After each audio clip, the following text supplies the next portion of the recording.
और भाई BSF SCM वालों, क्या हाल चाल है आप सभी के। आई होप आप सभी बहुत ही अच्छे होंगे। तो मेरा नाम है रचित और स्वागत है आप सबका मेरी इस नई वीडियो में। भाई आज की वीडियो में हम करेंगे डे 7 के टारगेट।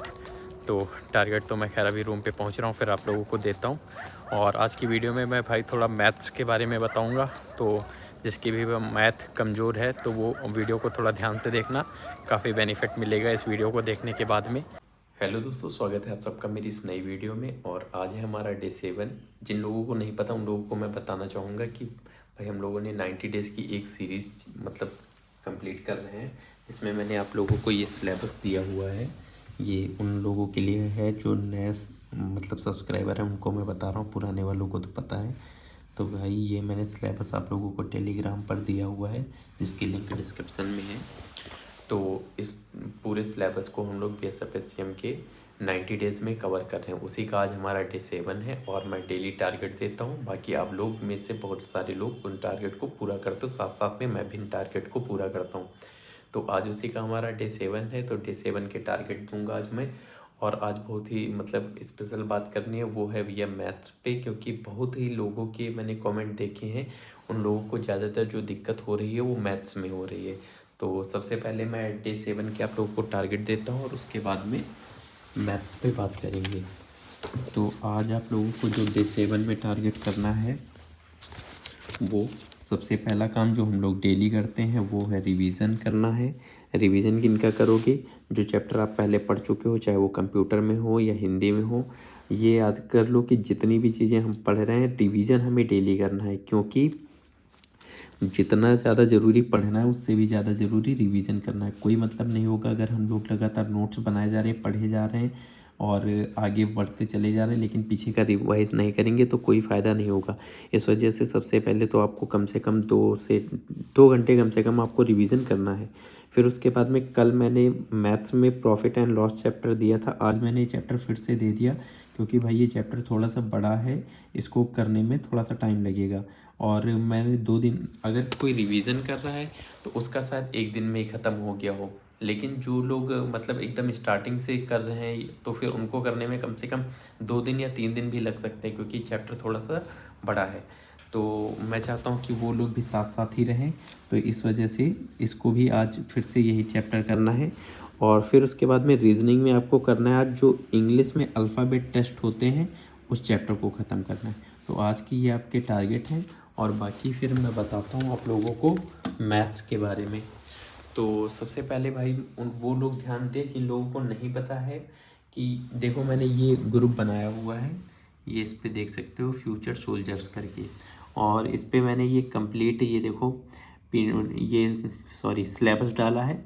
और साथ में मैंने ये कंप्यूटर की एक PDF भी डाली, इसमें जिस पूरा कंप्लीट कंप्यूटर का सिलेबस है, और ये इधर इंग्लिश का सिलेबस है। तो आप इस पे ज्वाइन हो सकते हो। अब बात करते हैं मेन मैथ्स की।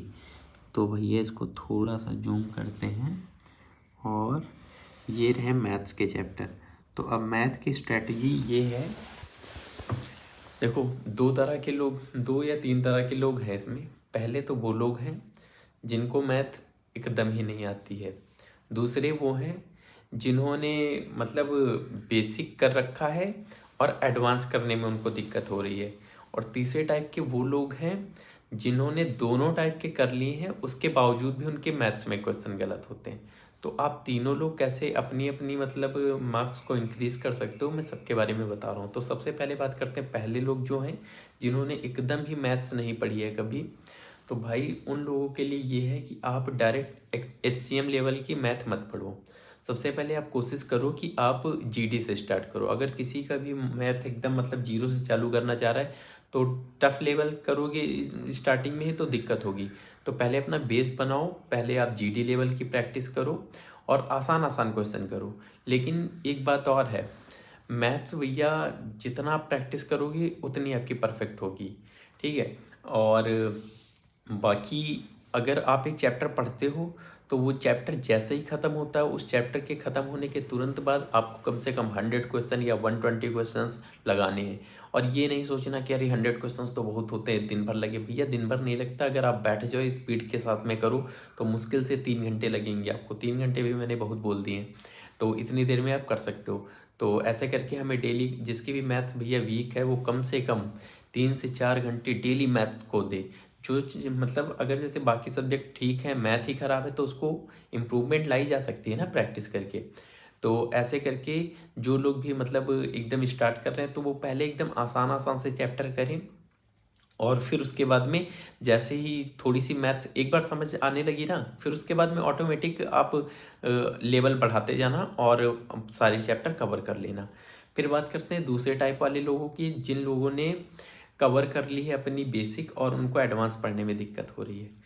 भाई मुझे एक बात बताओ, अगर आप बेसिक वाली पूरी कंप्लीट कर ली हो, 15 मार्क्स लगभग आप बना पा रहे हो, तो आप 5 मार्क्स के लिए देखो, एक तो आपका दिमाग पूरी तरह से खुल चुका है, आप एकदम जीरो से तो पढ़ नहीं रहे हो, और आपको तो मैथ्स में अब मन भी लग रहा होगा। अगर आपके 15-16 क्वेश्चन बन रहे हैं, तो अगर 5 क्वेश्चन हमारे गलत होते हैं तो भैया उनको गलत नहीं होने देना है। बाकी अभी जैसे ही जो हमारा टारगेट चल रहा है, इस पर आप देख सकते हो, इस पर मैंने स्टार्टिंग के 2 चैप्टर कराए, एक परसेंटेज के लिए बोला है और एक ये डाउट क्लास हुई है और तीसरा ये प्रॉफिट एंड लॉस हुई है।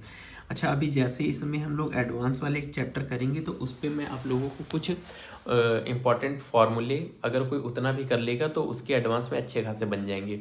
और दूसरा ट्रिक्स मैं बहुत सारी आप लोगों के साथ शेयर करूँगा, और ऐसे करके कुछ इंपॉर्टेंट चीज़ें शेयर करूँगा जिससे आप लोगों का एडवांस वहाँ से भी कवर होगा। लेकिन मैं अब नहीं चाहता हूँ कि आप लोग तब तक वेट करें, जब तक भी आपके पास टाइम है तो आप उसको आराम से वीडियोस देख के या कहीं से कुछ भी करके आप उसको कंप्लीट कर लो। और दूसरी चीज़ भैया, अगर ये आप कह रहे हो कि ये कहाँ से पढ़े वो कहाँ से पढ़े, मैं कह रहा हूँ यार भाई, यूट्यूब और आजकल इतने सारे ये जो RWA हो गया या फिर और भी कई सारे ऐप्स हैं, उनमें कितने सारे ग्रुप्स जो हैं एकदम फ्री पड़े हुए हैं, तो आप वहाँ से कवर कर सकते हो। यूट्यूब पे लोगों ने पूरी की पूरी प्लेलिस्ट डाल रखी है, आप वहाँ से कवर कर सकते हो। तो कोई कंटेंट की कहीं कमी नहीं है, बस खाली आप कहाँ से कितना सर्च करके कितना पढ़ रहे हो वो आपके ऊपर डिपेंड करता है। अच्छा, फिर उसके बाद में बात करते हैं कि उन लोगों की जो लोग मतलब दोनों पढ़ चुके हैं, बेसिक भी और एडवांस भी पढ़ चुके हैं, तो उनको दिक्कत ये होती है कि फिर भी उनके 16-17 नंबर बनते हैं, बाकी 3 क्वेश्चन 4 गलत होते हैं। उसका रीज़न क्या है, वो कैसे सही कर सकते हो? तो भाई उसके लिए आपको कुछ नहीं करना है, जो भी आपका क्वेश्चन गलत हो जाए, फॉर एग्जांपल जैसे मान लो आपने किए 16 क्वेश्चन, 17 सही हो गए, 3 गलत हो गए, फिर उन 3 क्वेश्चंस की ऐसे प्रैक्टिस करो, इतनी अच्छे से प्रैक्टिस करो, उसी के टाइप के कम से कम 10-10, 20-20 क्वेश्चंस लगा दो कि दोबारा से उस टाइप का क्वेश्चन आए तो वो गलत नहीं होना चाहिए, भले और दूसरा गलत हो जाए। तो ऐसे करके आपको अपनी प्रैक्टिस सही करनी है, तो आपके धीरे धीरे करके फिर 18 सही होने लगेंगे, 19 सही होने लगेंगे, और फिर ऐसे करके 20 में 20 बन जाएंगे। तो मैथ की कुछ ऐसी स्ट्रैटेजी है, और मैथ्स तो भैया जैसा कि आप लोगों को पता है कि टाइम तो मांगती है, और प्रैक्टिस भी हमें ज़्यादा से ज़्यादा इसमें करनी पड़ेगी। तो ध्यान देना आप लोग इन चीज़ों का। बाकी मिलते हैं कल के व्लॉग में, और आज के आप लोग ये टारगेट पूरा करना। तब तक के लिए बाय बाय, जय हिंद, जय भारत।